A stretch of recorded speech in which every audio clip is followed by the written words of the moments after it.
Саламатсыңарбы балдар? Бул мен кыргыз тили жана адабияты мугалими Халбекова Жумагүл Абдималиковна болом. Балдар, маанайыңар кандай? Сабакка даярдыгыңарчы?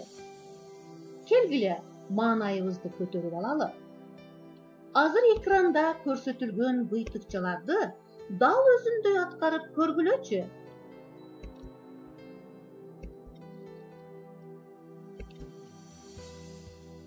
Азаматсыңар балдар. Бүгүн балдар, силер менен жайылма сүйлөм деген теманы өтөбүз. Сабагыбыздын максаты жайылма сүйлөмдөрдүн курамында баш жана айкындооч мүчөлөр турарын билип алабыз. Тема аркылуу сүйлөө кебибиз, чыгармачыл ой жүгүртүүбүз калыптанат. Нукура кыргызча сүйлөөгө, катасыз жазууга үйрөнөбүз.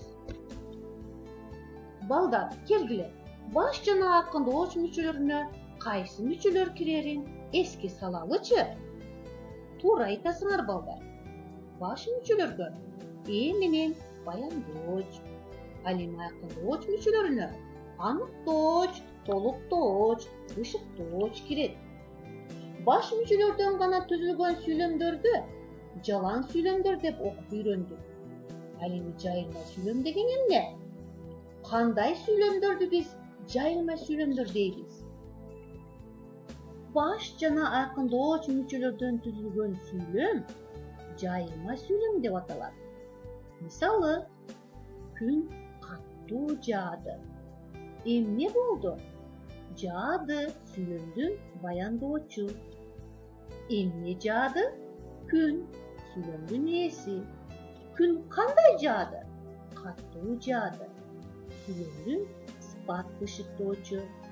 Кийинки сүйлөмдү көрөбүз. Асманды булут каптады. Эмне болду? Каптады. Эмне каптады? Булут каптады. Сүйлөмдүн ээси. Эмнени булут каптады? Асманды. Табыш жөндөмөдө келип, толуктооч болду. Кийинки үчүнчү сүйлөмдү көрөбүз. Асел сабагын окуду. Эмне кылды? Окуду. Ким окуду? Асел сүйлөмдүн ээси. Эмнени окуду? Сабагын окуду. Сүйлөмдүн толуктоочу. Кийинки сүйлөмдү көрөбүз. Мал жайлоодон бүгүн түштү. Эмне болду? Түштү. Эмне түштү? Мал сүйлөмдүн ээси. Мал кайдан түштү? Жайлоодон. Орун бышыктоочу. Мал жайлоодон качан түштү? Бүгүн түштү. Мезгил бышыктоочу. Жаңы теманы бышыктоо максатында 282 бөлүмдө иштейбиз.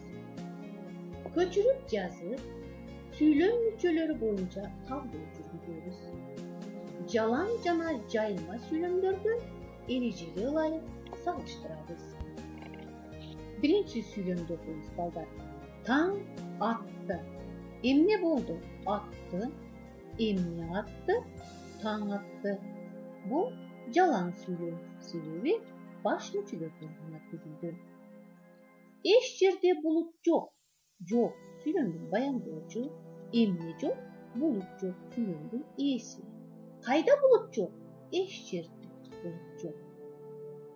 Орун бышыктооч болду. Бул жайылма сүйлөм. Себеби баш жана айкындооч мүчөлөрдөн түзүлгөн. Кийинки сүйлөмдү көрөбүз балдар. Асман ачык. Ачык балдар бул сынатоо сөзү. Сынатоо сөзү бул жерде баяндоочунун милдетин аткарды. Эмне ачык? Асман сүйлөмдүн ээси. Бул жалаң сүйлөм болду. Калган сүйлөмдү өзүңөр сүйлөм мүчөлөр боюнча талдап, жалаң жана жайылма сүйлөмдөрдү салыштыргыла. Эгерде силер экрандагыдай жалаң менен жайылма сүйлөмдөрдү бири-биринен ажырата алсаңар, анда силер азаматсыңар.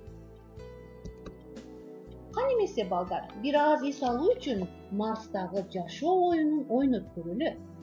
Баарыбыз өз атыбызды тескесинен айтабыз.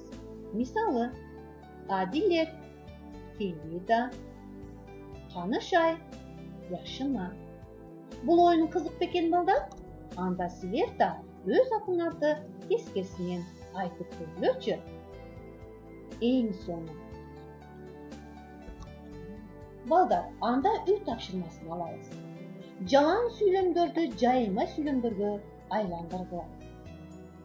Қоңғыроо болды, балдар отырышты, мұғалім кирди, сабақ башталды, мұғалім айтты, балдар угушты, тапшырма берилди, окуучулар жазышты, бұлбұл сайрады, аба тазарды, жел жүрді, күн бүркөлді, жаңғыр жаады. Бұл сүйлемдердің бары жалаң сүйлемдер, башкача айтканда баш мүчөлөрдөн гана түзүлгөн. Силер бұл жалаң сүйлемдерді жайылма сүйлемдерге айландырып жазасыңар. Мен биринчи сүйлөмгө жардам берейин. Коңгуроо болду. Бул жалаң сүйлөм, себеби «и» менен баяндоштон гана түзүлгөн. Эми бул жалаң сүйлөмдү жайылма сүйлөмгө айландырабыз. Кирүүгө коңгуроо болду. Бул жайылма сүйлөм болду. Анткени баш жана айкындооч мүчөлөрдөн туралды. Калган сүйлөмдөрдү өз алдыңарча иштеп, WhatsApp аркылуу жөнөтсөңөр болот. Күтүлүүчү натыйжанын негизинде эмгегиңерди электрондук күндөлүңөргө баалап жөнөтөм. Көңүл бурганыңар үчүн чоң рахмат. Кийинки сабакка чейин аманчылыкта көрүшөлү.